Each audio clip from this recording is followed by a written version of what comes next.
भूख की व्याकुलता को सहने का अभ्यास होना ही चाहिए परमार्थ के उपासक को।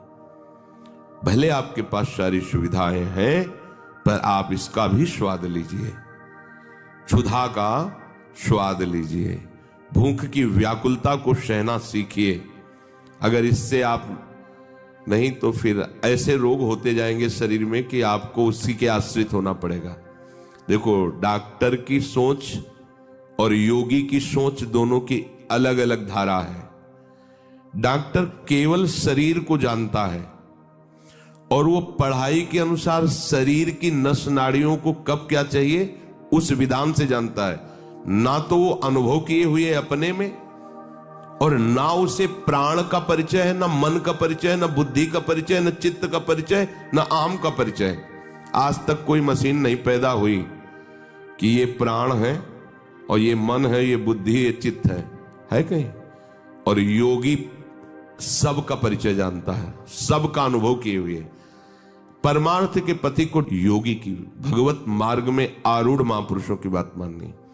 कि डॉक्टर कहता है खाली पेट रहने से नुकसान है, अगर आप लंबे समय तक खाली पेट रहेंगे एसिड बनेगी, परेशानी होगी। योग कहता है खाली पेट रहने से वायु पचेगी, चर्बी भस्म होगी, जठराग्नि प्रबल होगी, आध्यात्मिक शक्ति बढ़ेगी।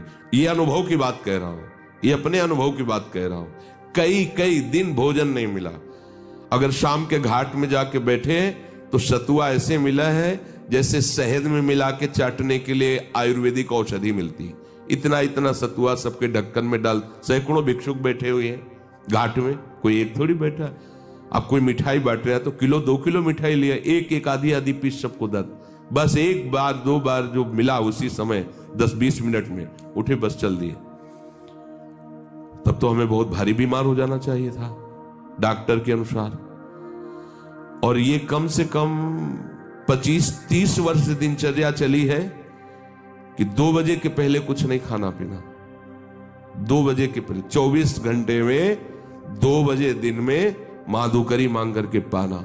शाम के अगर बिहारी जी के गए उधर मिल गया कुछ भिक्षा में थोड़ा डाल लिया, नहीं चाय नाश्ता ये सब कभी कुछ नहीं।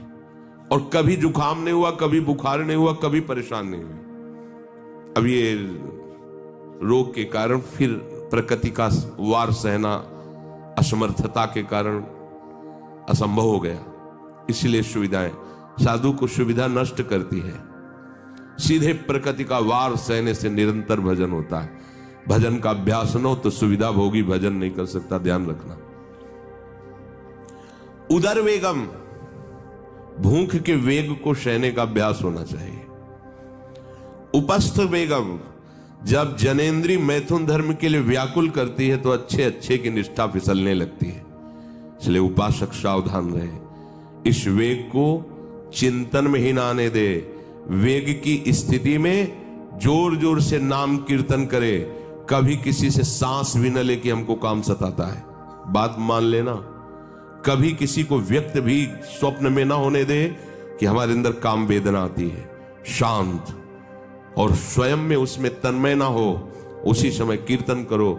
नहीं रहा जा रहा तो प्रियाजू से रो, काम दुख निकंदनी लाडली आपकी शरण में हूं, आप मुझे बचा लो, मुझे संभाल लो। हे प्रियाजू, ये वेदना सहने की सामर्थ्य दे दो या इस वेदना को मिटा दो। प्रार्थना करो अपने आराध्य देव से। यदि प्रार्थना करने की जरूरत नहीं है, पर यदि आप ऐसा समझते हैं कि मैं सहन नहीं कर पा रहा तो प्रार्थना कीजिए और उस समय चिंतन को बचाइए। अगर आपका चिंतन बच गया तो फिर चेष्टा नहीं होने पाएगी। चिंतन नहीं बचा तो आप फिर चेष्टा युक्त हो जाएंगे। ये वेग